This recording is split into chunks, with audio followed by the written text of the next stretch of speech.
جی hello دوستوں، میں ہوں کمر چیمہ، امید ہے آپ لوگ ٹھیک ہوں گے۔ دوستوں، نیپال کے اندر بڑی ڈیولپمنٹس ہو رہی ہیں، جس میں سب سے امپورٹنٹ چیز اب یہ ہے، one of the most important thing یہ ہے کہ انڈین پرائم منسٹر مودی نے اسٹیٹمنٹ جاری کی ہے نیپلیز لینگویج میں، نیپالی لینگویج میں، اور انہوں نے کہا ہے کہ وہ آج ہم نے دیکھا ہے کہ ہماری جو کیبنٹ کمیٹی ہے سیکیورٹی افیئرز میں، وہاں پہ نیپال کے اوپر بڑی لمبی ڈسکشن ہوئی، اور یہ جو وائلنس ہو رہا ہے اس سے ہمارے دل کو بہت تکلیف ہو رہی ہے۔ انہوں نے کہا ہے کہ مجھے بڑا افسوس ہوا ہے کہ ینگ لوگوں کی زندگیاں چلی گئی ہیں۔ تو انفیکٹ نریندر مودی صاحب از سیئنگ کہ گڈ بائے اولے، ٹھیک ہے، K P Sharma Oli good bye, you are no more the one جس کی ہمیں کوئی ضرورت ہے، آپ کی ہمیں کوئی ضرورت نہیں ہے، آپ فارغ ہو گئے۔ اور نیپال جو ہے اس کی اسٹیبلٹی، پیس اور پراسپیرٹی کے لیے ہم کوششیں کریں گے، اور تمام لوگ جو ہیں وہ وائلنس نہ کریں، ٹھیک ہے جی۔ سو یہ چیز ہے۔ ادھر سے نیپال کی جو آرمی ہے اس نے سیکیورٹی سچویشن جو ہے وہ اپنے کنٹرول میں کر لی ہے۔ That is the most important thing. ابھی تک کی سچویشن میں آرمی نے اسٹیپ اوور کیا ہے، کنٹرول سنبھالا ہے کرائسس کا۔ نیپال کی جو آرمی چیف ہے انہوں نے کہا ہے کہ پروٹیسٹ نہیں ہونے چاہیے، اور مودی صاحب جو ہیں وہ کہہ رہے ہیں کہ لاس آف لائف پہ بڑا نقصان ہوا ہے۔ انڈیا نے اپنی سیکیورٹی کمیٹی کا فیصلہ کیا ہے، اور the situation is delicate, situation جو ہے وہ ڈیلیکیٹ ہے، یہ میں آپ کو بڑے گارنٹی سے کہہ سکتا ہوں۔ اور اس کو بھی تھوڑا سا سمجھنا پڑے گا کہ واٹ ڈز دیس مین، کیا ہونے جا رہا ہے آئندہ، یا کیا آئندہ ہو سکتا ہے۔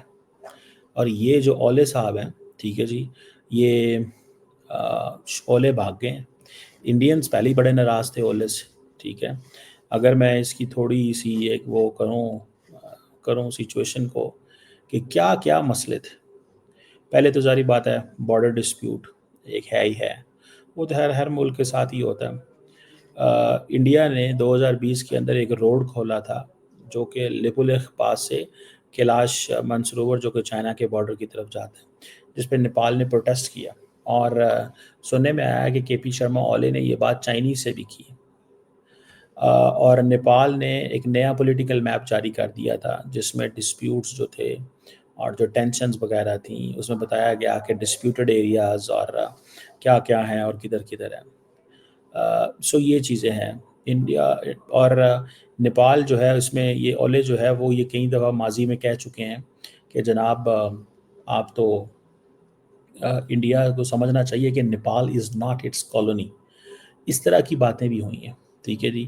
چائنا فیکٹر آلریڈی کہا جا رہا تھا کہ یہ چائنیز بندہ بیٹھا ہوا ہے کھٹمنڈو کے اندر، اور چائنا کے جو بیلٹ اینڈ روڈ انیشیٹو کا حصہ ہے، اسٹریٹجک کا، انڈیا کہتا تھا کہ چائنا کی ایک اسٹریٹجک انکروچمنٹ ہے ساؤتھ ایشیا کے اندر۔ بیسیکلی انڈین سمجھتے تھے کہ یہ ساری کی ساری جو انکروچمنٹ ہے وہ جو ہے نا وہ مطلب یہ چائنا کی طرف سے کی جا رہی ہے، نیپال اس کا سہارا ہے۔ اور نیپال جو تھا وہ کہتا تھا کہ we are very much dependent on India and we need a balance. جب سے یہ شرما صاحب بنے تھے پرائم منسٹر، یہ انڈیا بھی نہیں آئے تھے، لیکن نریندر مودی، میں آپ کو بتاتا چلوں، یہ پاور ایسی بے رحم چیز ہے، the moment you leave power, the moment you are out of the game, you are gone. آپ کا کوئی بندہ آپ کا شرم یا خیال دھیان نہیں کرتا، اس چیز کو یہ ذہن میں رکھیے گا۔ عموماً اکثر لوگ جو ہیں وہ اس چیز کو they do not pay much attention to it. یاد رکھیں کہ لوگ جو ہیں، آپ کی کوئی ویلیو نہیں ہے اگر آپ پاور میں نہیں ہیں تو، اگر آپ پاور میں نہیں ہیں تو آپ کی کوئی ویلیو کسی قسم کی نہیں ہے۔ آپ پاور میں ہیں تو آپ کی ویلیو ہے، پاور میں نہیں ہے تو اولے ہو یا کوئی بھی ہو، ٹھیک ہے، کوئی بھی آپ کے ساتھ کھڑا نہیں ہوگا۔ سمجھ رہے ہیں؟ یہ چیز میں آپ کو بڑے آسانی سے بتا سکتا ہوں اور بڑے کیئرفلی بتا سکتا ہوں۔ گون آر دا ڈیز، وہ دن چلے گئے، ٹھیک ہے جی، جب یہ سچویشن یا جو ہے وہ بات ہوا کرتی تھی۔ اب ایسی کوئی بات نہیں ہے، یا اب ایسا کچھ بھی جو ہے وہ نہیں ہے۔ یہ تو میں آپ کو I can tell you with great conviction اس بارے میں. دوسری طرف اگر آپ دیکھیں تو آپ کو یہ بھی پتہ چلے گا کہ جو اریٹینٹس اپنی جگہ پہ، لیکن انڈیا جو ہے وہ چاہتا ہے کہ اس کا اثر و رسوخ واپس آ جائے خطے کے اندر، اور وہ ظاہری بات ہے جو اثر و رسوخ ہے وہ وہاں پہ موجود تب ہو سکتا ہے اگر وہاں پہ نیپال میں ایک ایسا سیٹ اپ آئے. دیکھیے انڈیا کے پاس نا بنگلہ دیش کی ماڈل موجود ہے. انڈیا سمجھتا ہے کہ جہاں وہاں پہ یوتھ جو تھی وہ ہم سے وہ ناراض ہوئی ہے، ٹھیک ہے، تو اب ہمیں افورڈ نہیں کر سکتے. ٹھیک ہے جی، ہم افورڈ نہیں کر سکتے کہ جناب یہ جو سچویشن ہے ہمارے سامنے، یہ ہم افورڈ نہیں کر سکتے کہ یہاں پہ ینگ لوگ آئیں اور ہمارا ان سے رابطہ نہ ہو. اسی لیے انڈیا نے امیڈیٹلی کنڈیم کر دیا، اسی لیے انہوں نے امیڈیٹلی کنڈیم کر دیا. ٹھیک ہے، انہوں نے کہا سوری، ہم اس چیز میں وہ وی کی ناٹ افورڈ دس. سو یہ ایک چیز آپ کو پتہ چل جائے گی. ایک طرف ہم یہ دیکھیں، دوسری طرف آپ کو پتہ ہے کہ ٹھیک ہے نا جی کہ ایک وہ جسے کہتے ہیں نا ایک ایسی چیز ہے کہ انڈیا اپنے آپ کو دوبارہ اس میں اپرچونٹی ڈھونڈ رہا ہے. دیکھیں انڈیا کی جو گورنمنٹ ہے، ان کا cabinet committee on security affairs کا اجلاس آن نیپال اس چیز کی دلیل ہے کہ انڈیا سوچ رہا ہے کہ اس میں ہم نے کیا ڈھونڈنا ہے یا ہمارے لیے ایسا کیا ہے. سمجھ رہے ہیں آپ بات کو؟ انڈیا کی جو گورنمنٹ ہے اور اس کی cabinet committee on security affairs کا یہ جو میٹنگ ہے، یہ جس چیز کو بتاتا ہے کہ انڈینز کیا سوچ رہے ہیں. انڈینز کیا سوچ رہے ہیں، یہ وہ جسے کہتے ہیں نا، یہ کوئی مذاق نہیں ہے کہ ایک ملک جو ہے اس کی کیبنٹ کمیٹی آن سیکیورٹی جو کہ ہائیسٹ ڈیسیژن میکنگ باڈی ہے کہ انڈیا کے اندر، جو نیشنل سیکیورٹی اور ڈیفنس کو دیکھتی ہے، prime minister, defence minister, home affairs, external affairs and finance والے بیٹھتے ہیں، اور وہ 4-5-6 لوگ ہوتے ہیں. یہ کچن کیبنٹ ہے، وہ سارے کے سارے مسئلوں کو دیکھتے ہیں.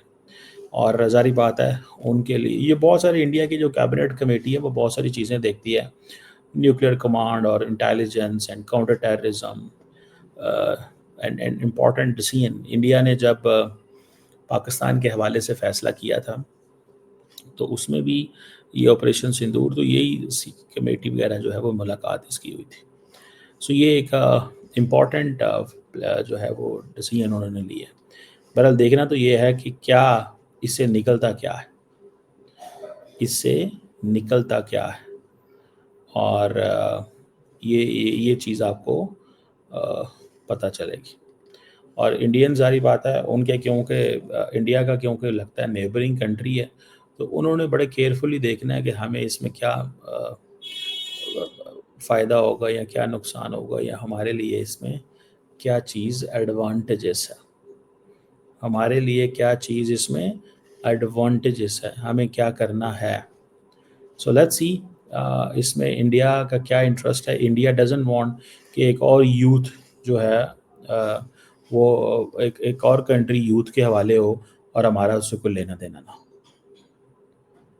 ایک اور کنٹری یوتھ کے حوالے اور ہمارا اس سے لینا دینا ہو، تو اس چیز کو وہ کہہ رہے ہیں. سو اسی لیے یہ جو انڈینس جو جیسے فار ایگزامپل جو رائٹ ونگ کے اینالسٹ ہیں وہ بڑے خوش ہیں، چلو بیٹا نکلو تم یہاں سے، چلو تم یہاں سے نکلو. ٹھیک ہے. سو یہ ایک ایسی چیز ہے جس میں کوئی پتہ نہیں ہے. دیکھیں پاکستان اور بھارت کے اندر اس طرح جو یوتھ ہے نا وہ سڑکوں پہ آ کے پروٹیسٹ کر کے کچھ نہیں اچیو کر سکتی، بیکاز اس کی وجہ یہ ہے کہ دونوں ملک جو ہیں وہ سیکیورٹی اسٹیٹ ہے. انڈیا بھی سیکیورٹی، وہاں پہ اپریٹس بہت تگڑا ہے. انڈیا کا اپریٹس کوئی کمزور اپریٹس نہیں ہے، وہ جدھر مرضی چلے جائیں، جو مرضی کر لیں، جیسے مرضی کر لیں. They have this capacity and capability, ان کے پاس موجود ہے کہ وہ اپنی بھارت اور پاکستان میں دونوں کی بات کر رہا ہوں، ناٹ جسٹ پاکستان، دونوں کے پاس کیپیبلٹی موجود ہے کہ وہ جب مرضی جو مرضی کرنا چاہیں، اپنے